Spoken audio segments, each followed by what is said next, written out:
मोदी सरकार के कार्यकाल के पहले ही साल में भारत ने बहुत बड़ा माइलस्टोन पार किया। पहली बार हम दुनिया की चौथी सबसे बड़ी इकोनॉमी बन गए हैं। सरकार ने वित्तीय घाटे का टारगेट भी हासिल कर लिया। तमाम चुनौतियों के बावजूद ग्रोथ एकदम ट्रैक पर है। तो क्या अगले 4 साल सरकार, हमारी इकोनॉमी कुछ और बड़ा कमाल करने की तैयारी में है? अगले 4 साल सरकार का फोकस कहाँ रहेगा? किन सेक्टर्स में आएगी तगड़ी ग्रोथ? और मोदी सरकार के अगले 4 सालों में किस तरह की संभावनाएं भारतीय इकोनॉमी के लिए बनती हैं? और दुनिया भर की चुनौतियों के बीच में हम कैसे और कितने मजबूत रह सकते हैं, इसी पर आज हम कर रहे हैं चर्चा हमारे स्पेशल शो में। मोदी 3.0 गाटा कम ग्रोथ हीरो।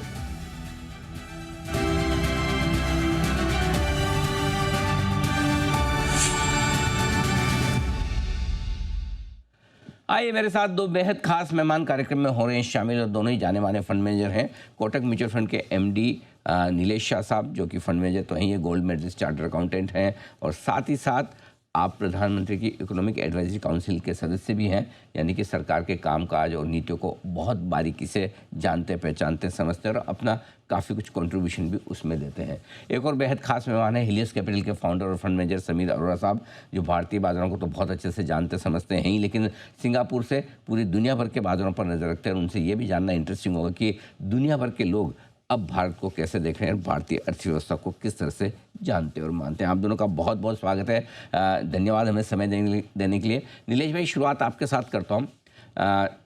जब इलेक्शन का रिजल्ट आया था 1 साल पहले, इसी वक्त सीटें कमाई थी 240 ही, तो लोगों को लगा कि बड़े कॉम्प्रोमाइज़ के साथ शायद सरकार चले। आज 1 साल बाद कोई याद भी नहीं करता कि कितनी सीटें मिली थी, और पिछले 2 कार्यकाल में जिस तरह से काम हुआ शायद उसी स्पीड से और उसी मजबूती से होता दिख रहा है। क्या आप ऐसा समझते हैं? अनडाउटेबली अनिल भाई, ये जो सरकार ने जीडीपी ग्रोथ दिखाई है 9% से ज्यादा पिछले साल की, वह वाकई काबिले तारीफ है। और इतने ग्लोबल अनसर्टेन एनवायरनमेंट में to become the fastest growing major economy और 4 नंबर की सबसे बड़ी इकोनॉमी बनना, यह एक मेजॉरिटी गवर्नमेंट भी अचीव कर ले तो भी काबिले तारीफ है। एक कोलिएशन गवर्नमेंट अचीव करती है तो वाकई वो काबिले तारीफ है। समीर सर, क्या आपको लगता है कहीं से भी कि दुनिया भर में ऐसा कोई परसेप्शन है कि ये कोalition गवर्नमेंट है, या पिछले 2 चुनाव के मुकाबले में कम मैंडेट मिलने वाली गवर्नमेंट की तरह काम कर रही है? ऐसा कोई परसेप्शन है?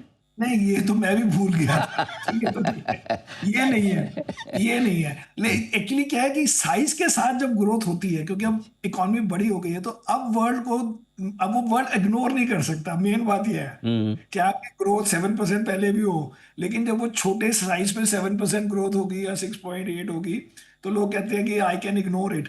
अब हमारी मार्केट और इकोनॉमी दोनों बड़ी हो गई हैं, तो अब ये ग्रोथ और भी इंप्रेसिव लगती है। ग्रोथ एक्चुअली पुराने उसी रेंज की है जो इनके भी पिछले टर्म में हुई, लेकिन अब साइज जैसे जैसे बढ़ता जा रहा है उसकी कंपाउंडिंग हो रही है। तो इसलिए ये चीजें, लेकिन ये फैक्ट कि गवर्नमेंट, मैं भी जैसे अब फॉरेन इन्वेस्टर्स को मिलता हूँ या इंडिया में इन्वेस्टर्स को मिलते हैं, ये बात तो हमें भी नहीं ख्याल आता कि इस पॉइंट को डिस्कस करना है या इसके ऊपर कोई नतीजा निकालना है इस बात से। बिल्कुल ठीक बात है। एक्चुअली ये एक बड़ा अचीवमेंट है, जो जिसे कहते हैं ना साइलेंट अचीवमेंट, की एक कोalition गवर्नमेंट को आप कोalition गवर्नमेंट की तरह ही ना देखें और पहले ही की तरह की मजबूत सरकार के तौर पर देखें। जो ग्रोथ अचीव हुई है नीलेश भाई, इसकी कितनी इंपॉर्टेंस है इस लिहाज से, खास तौर से कि चलिए दुनिया भर में सब कुछ बढ़िया चल रहा है, अच्छी तेजी हो रही है, सब ग्रो कर रहे हैं, हम भी कर रहे हैं, और दुनिया भर में चुनौतियां ज़्यादा हो और तब हम ग्रो करें, क्या महत्व है इसका? अनिल भाई, ओएसिस इन द डेजर्ट हमेशा वैल्यूएबल रहेगा। हम despite very very challenging Jio political and Jio economical environment grow हो रहे हैं, और ये ग्रोथ इंक्लूसिव ग्रोथ है।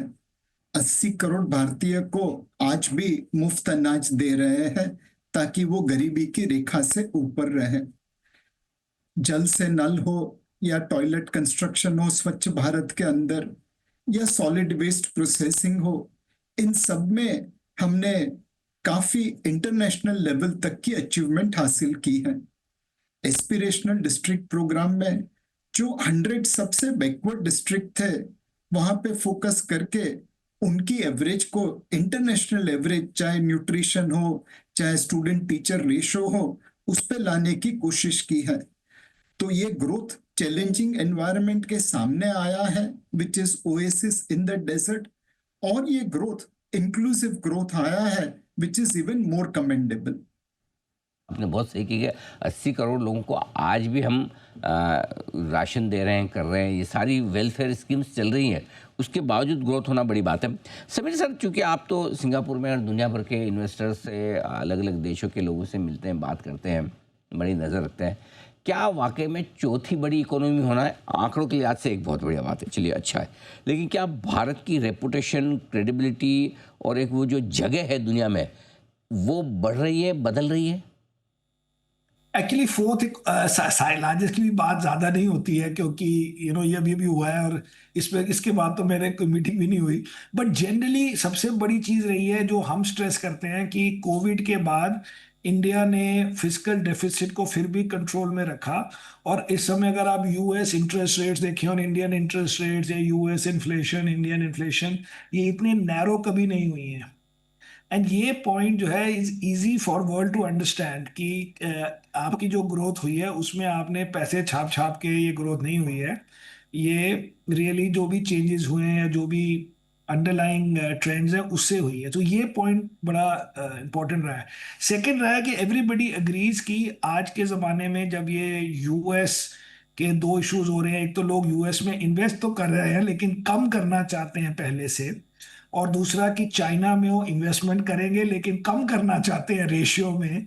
इन दोनों का बेनिफिट इंडिया के लिए इमेजिन करना बड़ा आसान है।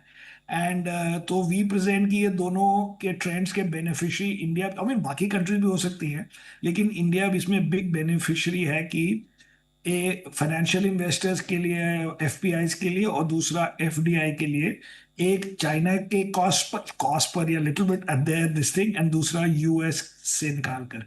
ये दोनों चीजें हम आजकल ज्यादा बातें करते हैं इन चीजों पर।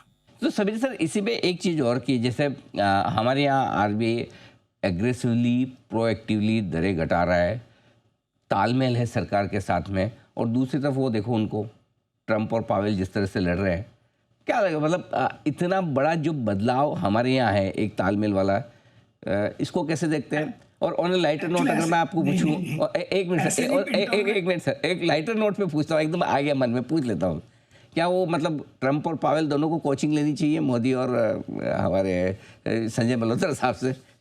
नहीं नहीं, मैं कह रहा हूँ ऐसे इंटरप्रेट करेंगे तो गलत लिया जाएगा, क्योंकि यूएस में है कि जी इंडिपेंडेंट है, वो इंडिपेंडेंट व्यू ही होना चाहिए। ये नहीं कहना चाहिए कि गवर्नमेंट और ये मिल के, क्योंकि दोनों के अलग अलग रोल हैं, दोनों के इन सेंस गोल्स अलग हैं या कभी कभी सेम भी हैं। लेकिन ये नहीं, ऐसे भी लेना भी नहीं चाहिए ना, ये भी नहीं कहना वर्ल्ड को कि ये मिल के काम हो रहा है, नहीं ऐसे, बल्कि यूएस की वो इंडिपेंडेंस को बड़ा इंपॉर्टेंस देते हैं। और अगर पावेल ने ट्रम्प की बात सुनी तो नेगेटिव गिना जाएगा मार्केट के लिए, तो इसलिए हम भी वो यूएस स्टाइल से काम करते हैं, ये इशू नहीं है। बट इंडिया में it was possible to do, क्योंकि आपकी इन्फ्लेशन चेक में थी, और वो इसलिए चेक में थी क्योंकि पहले आपने कोविड के बाद इतनी ज्यादा वो नहीं करी, प्रिंटिंग ऑफ मनी और गिविंग आउट मनी, आपने खाना दिया, फूड दिया, बट नॉट रियल कैश। तो वो स्ट्रेंथ है कि हमारा फिजिकल डेफिसिट वगैरह चेक में है, उससे ये हुआ है। That is the way to look at it. ठीक बात है। आरबीआई पॉलिसी के बाद क्या कुछ बदल रहा है, उससे भी नीलेश भाई मैं आपसे राय लूंगा, उससे लेकिन उससे पहले, चूंकि आप तो प्रधानमंत्री जी की इकोनॉमिक एडवाइजरी काउंसिल के मेंबर भी हैं, क्या आपको लगता है इस जो ये वाला जो कार्यकाल रहा है, जिसका पहला साल कंप्लीट किया, क्या बड़े अचीवमेंट इकोनॉमी के लिहाज से आपको लगता है जो सरकार ने हासिल किए? एक दुनिया में सबसे मेजर इकोनॉमी का फास्टेस्ट ग्रोथ अचीव किया, बाकी लोगों को पीछे छोड़ दिया और हम चौथे स्थान पर पहुंच गए। इंक्लूसिव ग्रोथ किया, और ये ग्रोथ जैसे समीर भाई ने बताया, पैसे बांट के नहीं किया, फिस्कल डिसिप्लिन मेंटेन करके किया। भारत दुनिया की शायद एकमात्र ऐसी इकोनॉमी है, मेजर इकोनॉमी में, जिसने सब प्राइम क्राइसिस से लेके कोविड क्राइसिस तक डेट टू जीडीपी रेशो कम किया है। बाकी लोगों ने पैसे छाप के ग्रोथ किया, हमने पैसे सही तरीके से इस्तेमाल करके ग्रोथ किया। बट एक क्षेत्र को मैं लेना चाहता हूं, रेलवे सेक्टर को, जो भारत की जो नो एक पूरी इकोनॉमी से निकलती है। वहां पे देखिए 70 रेलवे जोन है। 7 रेलवे जोन में अनिल भाई हमारी पंक्चुअलिटी जापान के बराबर है, और इन 70 रेलवे जोन में भारत रेलवे की पंक्चुअलिटी जर्मनी से ऊपर है। दुनिया का सबसे ऊंचा रेलवे ब्रिज एफिल टावर से बड़ा चाइना रिवर के ऊपर अब भी हमने लॉन्च किया। यही रेलवे पहले 5 सिटी में मेट्रो का काम करती थी, अब 20 सिटी में मेट्रो का काम कर रही है। यहाँ रेलवे का इलेक्ट्रिफिकेशन अमेरिका से ज्यादा हो चुका है। तो एक ही सेक्टर में आप देखिए हमने किस प्रकार से ग्रोथ अचीव किया, एंड मोर इम्पोर्टेंटली पर्यावरण का नुकसान करके, उसको प्रदूषित करके हमने ग्रोथ को अचीव नहीं किया है। तो मेरे हिसाब से पिछले 1 साल की या पिछले 11 साल की अचीवमेंट अगर देखे तो सबसे अच्छा ग्रोथ इंक्लूसिव ग्रोथ, दुनिया में जो सबसे बड़ा हो उस कार्य को करना, एंड मोर इम्पोर्टेंटली पर्यावरण को प्रदूषित किए बगैर इस कार्य को अचीव करना। ये बिल्कुल सही बात कही कि इंक्लूसिव ग्रोथ लाना और बड़े बेस पर लाना, ये बड़ी चीज़ है जो पिछले 1 साल में हासिल होती दिखी है। समीर सर, ये जानना चाहता हूँ कि विदेशी निवेशक या दुनिया के बाकी देश अब अगले 4 साल में क्या उम्मीद रखते हैं भारत से, भारत सरकार से, हमारी इकोनॉमी से? क्या कुछ हो सकता है या क्या कुछ होना चाहिए? अभी सबसे ज्यादा इंपॉर्टेंट पॉइंट 4 साल का नहीं है, अभी है कि ये जो टैरिफ वॉर हो रही है यूएस में, उसका क्या हमारी एग्रीमेंट्स होती हैं, क्या डील होती है, और रिलेटिव टू चाइना या वैसे भी इन एब्सोल्यूट क्या क्या चीजें हैं जहाँ पे इंडिया उस अपॉर्चुनिटी का एडवांटेज ले सकता है। ये तो पक्की बात है कि अगर चाइना और इंडिया के टर्म्स सिमिलर भी हों, फिर भी फॉरेन डायरेक्ट इन्वेस्टर्स या मतलब कंपनीज वगैरह चाहेंगे कि थोड़ा बहुत डाइवर्सिफिकेशन अवे फ्रॉम चाइना हो। तो अगर ऐसे देखे देखें तो सबसे इम्पोर्टेंट यही होगा कि अब इंडिया यूके, इंडिया यूएस की डील के बाद वो एक तो डील दिखने में भी लगे कि हाँ इंडिया के लिए इसमें कुछ फायदा हुआ है, और उसके बाद उसको इम्प्लीमेंट करके इस अपॉर्चुनिटी को जाने ना दिया जाए कि चाइना से थोड़ा, चाइना+1 जो पहला राउंड अगर अज्यूम करें कि कोविड के बाद शुरू हुआ, जब लोगों ने कहा कि भाई सब सप्लाई चेन वगैरह चाइना में होने से ये रिस्क होता है कि अगर एक कंट्री में कुछ हो जाए, एक सिटी में कुछ हो जाए, तो वो पहला ट्रेंड शुरू हुआ और अब ये सेकेंड है। तो I don't know beyond that, अभी के लिए सबसे इंपॉर्टेंट यही होगा टू सी कि इंडिया का outcome of these two deals and more such deals हो, प्रैक्टिकल लगे, रियलिस्टिक लगे, और फिर उसके बाद एक्चुअली अट्रैक्ट करना फॉरेन डायरेक्ट इन्वेस्टमेंट्स को। मैं आगे का एजेंडा पूछूं उससे पहले नीलेश भाई आपसे ये समझना है कि क्या ये पॉलिसी जो शुक्रवार को आई है आरबीआई गवर्नर साहब की तरफ से, क्या ये अगले 4 सालों के लिए, वैसे तो हम लंबी बात कर सकते हैं लेकिन चूंकि हम मोदी कार्यकाल की बात करें तो क्या अगले 4 सालों के लिए ये बहुत कहना चाहिए कि एक डायरेक्शन देने वाली पॉलिसी हो सकती है? अनडाउटेबली अनिल भाई, मुझे लगता है कि जो सबसे बड़ी उपलब्धि ये पहले 1 साल के कार्यकाल की थी, वह ऑपरेशन सिंदूर था। अनिल भाई, जब मुंबई पे पाकिस्तानी टेररिस्ट ने अटैक किया था अजमल कासब एंड उसके साथियों के जरिए, तब हम लोग डरे सहमे अपने घर में पड़े थे। हमारी हिम्मत नहीं थी कि हम रास्ते पे निकले, और अभी ऑपरेशन सिंदूर हुआ, हम चैन की नींद सो रहे थे। आई थिंक ये सबसे बड़ी उपलब्धि है कि हमने पाकिस्तान को सबक भी सिखाया और हम लोग चैन की नींद भी सोते रहे अपने घरों में। दूसरी चीज है, ऑपरेशन सिंदूर ने हमें एक और सबक सिखाया। भाई, दुनिया में सब कोई अपने अपने स्वार्थ को देखता है। अगर हम इकोनॉमिक साइज में, जैसे समीर भाई ने कहा, बहुत बड़े हो जाएंगे तो ये लोग हमें नजरअंदाज नहीं कर पाएंगे। आई थिंक अब हमारी इकोनॉमिक पॉलिसी में ग्रोथ को प्राधान्य मिलेगा। हम ग्रोथ को सपोर्ट करेंगे, ग्रोथ को बढ़ाएंगे, और यह क्रेडिट पॉलिसी शायद उसी प्रो ग्रोथ स्टांस का एक नमूना है। ब्याज की दरें 50 बेसिस पॉइंट से कटा गई, लिक्विडिटी अश्योर की गई, एक हाईवे बन रहा है इंडियन एंटरप्रेन्योर्स के लिए कि भाई आप अब तेजी से ग्रोथ को अचीव करिए। हम आज पाकिस्तान से 11 गुना बड़े हैं, फिर भी कुछ देश उनको सपोर्ट करते हैं। अगर हम 20 गुना बड़े हो गए उनसे, जाहिर है कि वो सपोर्ट अपने आप कम हो जाएगा।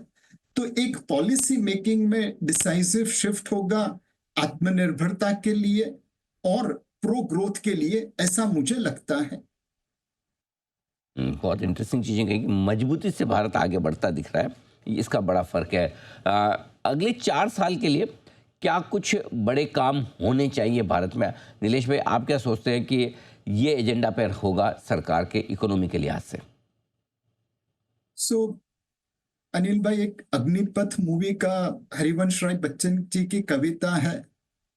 हमारी तो सरकार से यही गुजारिश होगी कि आप इसे फॉलो करिए।